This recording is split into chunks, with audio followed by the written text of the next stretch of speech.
ውዱ ባለቤቴ እኔ ዲቪ መሙላት አልፈልግም። ምክንያት በቃ እኔ ዋሊያ ነኝ። ከኢትዮጵያ ውጪ መኖር አልችልም። ማሬ እዚህ እንደ ብረት መሳቅ ነው እንደምፈልግ ከሰለጠኑት ጋር መኖር አይሻልም? ተሳክቶልን ዲቪ ቢደርሰን አሜሪካ ባጭር ጊዜ እንደምንለወጥ አስበሽዋል? አዎ ለዛ ነው መሄድ ማልፈልገው። ልጃችን ከተረገዘ አንድ ወር ሳይሞላ ጸባይሽ ግን እየተቀያየረብኝ። እስኪ ንገረኝ፣ መለወጥ ማለት ምን ማለት ነው? እንደ አጎት መሆን? yes 10 ዓመት ሰርቶ እኮ ነው አሁን ኢንቨስት ላደርግ የመጣው። እሱ ብቻ ነው የሚታየው?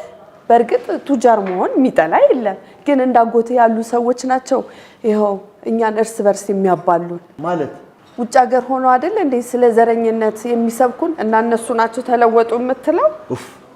እስኪ አትፈላሰፊ። ደግሞ ኢቭን አንቺ ሜድ ባፈልጊ እንኳን ልጃችን አሜሪካ መወለዱ የተለየ ቻንስ አለ። ጭራሽ እኔ ቢዛ ነኝ ከኢትዮጵያ ውጭ ሀገር ልጄን የማሳድገው ደፋር ነገር። ኧረ ተይ ዋላ ቀራቱኝ።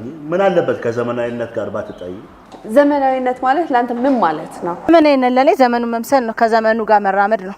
ዘመኑን የመሰለውን ሁሉ ግን መምሰል አይከብድም ማለት ከኢትዮጵያዊነት አንፃር። እስኪ አታካብድ። እርግጥ ነው አንቺ ኢትዮጵያ ውስጥ አለሽ እንጂ አንቺ ውስጥ ኢትዮጵያ የለችም። አትሳሳት። በዚህኛው ዘመን የሌለው እንደውም አንተ ነህ። ሲጀመር አንተ የምትላትን ኢትዮጵያ ይቻት አላውቅም። አይንሽን አልገለጥሽማ። አንቺና መሰሎችሽ ግሎባላይዜሽን በሚል ስም የናንተ ፋልሆነ ፋሽን ውስጥ አብዳችኋል።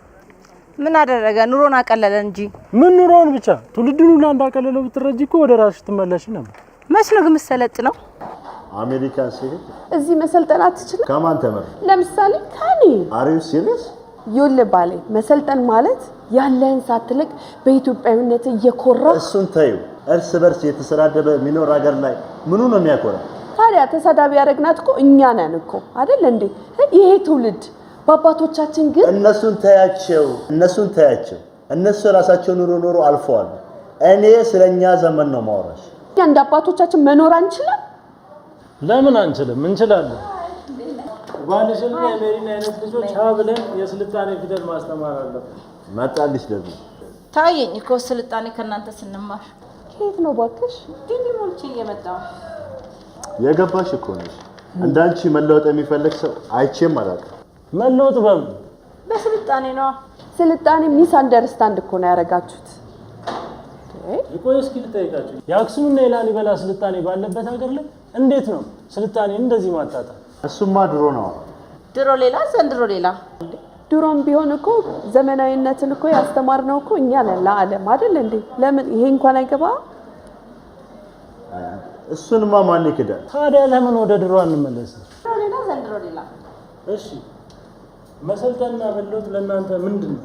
ለምሳሌ የኛ ትውልድ የሰለጠነ ነው ወይስ የተለወጠ? እኔ የሰለጠንን ይመስለኛል፣ ግን አልተለወጥንም። ኖ እንዳደጉት ሀገራት የቴክኖሎጂ ተጠቃሚ መሆን አቃተን እንጂ ኑራችንማ አለውጣለን። ስለዚህ ተለውጠናል፣ ግን አልሰለጠንም። ሲጀመር ሳይሰለጥኑ መለወጥ ሳይለወጡ መሰልጠን አለ? አልገባኝም። እኔ ራሴ ዲገባችሁ ነበር። የሚገርመው ምን ያስቅሻል? ውዱ ባሌ ከገባቸው ሰዎች ጠይቀህ ተረዳ። እሺ ቆይ እናንተ ግን ቅድሚያት ነገር ናችሁ?